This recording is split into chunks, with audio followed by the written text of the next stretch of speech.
नमस्कार, स्वागत आहे तुमचे आमच्या चॅनलमध्ये। आवाज महामुंबईचा, शोध बातमीचा, कौल मनाचा।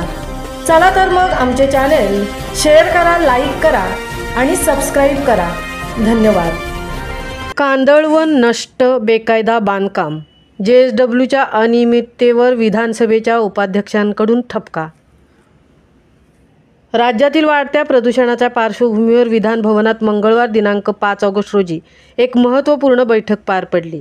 या बैठकीत डोलवी, तालुका पेण, जिल्हा रायगड येथील JSW कंपनीने पर्यावरणाच्या दृष्टीने अतिशय संवेदनशील असलेले कांदळवन नष्ट करणे आणि सरकारी जमिनीवर केलेले बेकायदेशीर बांधकाम या मुद्द्यांवर कडक शब्दात गंभीर दखल घेण्यात आली। विधानसभा उपाध्यक्ष अण्णा बनसोडे यांच्या अध्यक्षतेखाली झालेल्या या बैठकीस आमदार सना मालिक आणि आमदार सुनील प्रभू प्रमुख उपस्थित होते। महाराष्ट्रातील प्रदूषणाचा पातळी गाठलेला गंभीर टप्पा लक्षात घेता तातडीने कठोर उपाययोजना राबवण्यावर भर देण्यात आला। JSWने काय केलं?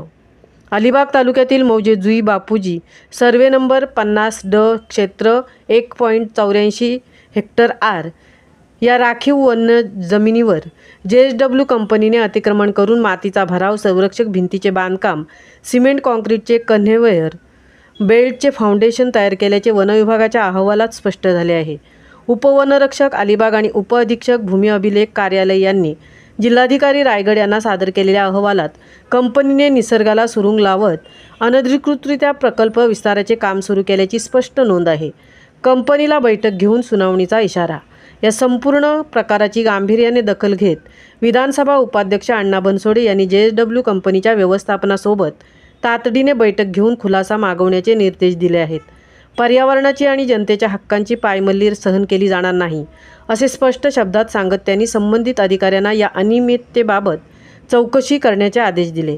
कंपनीच्या अनियमिततेवर सरकारचा झणझणीत चाप, पर्यावरणाच्या संरक्षणासाठी संपूर्ण राज्यभरात सरकार सक्रिय होत असताना कॉर्पोरेट कंपन्यांकडून असा बेजबाबदारपणा आणि बेकायदेशीर भूमी अतिक्रमण म्हणजे जनतेच्या भावनांची आणि कायद्याची सरळ थट्टा आहे। JSW कंपनीला आता या प्रकाराचा लेखी खुलासा द्यावा लागणार आहे। JSW कंपनीने डोलवी येथे नष्ट केलेल्या कांदळवनामुळे पर्यावरणाची मोठी हानी झाली असून या प्रकरणी शासनाने आता स्पष्ट भूमिका घेतली आहे। पुढील काही दिवसात कंपनीच्या अडचणी वाढण्याची शक्यता आहे।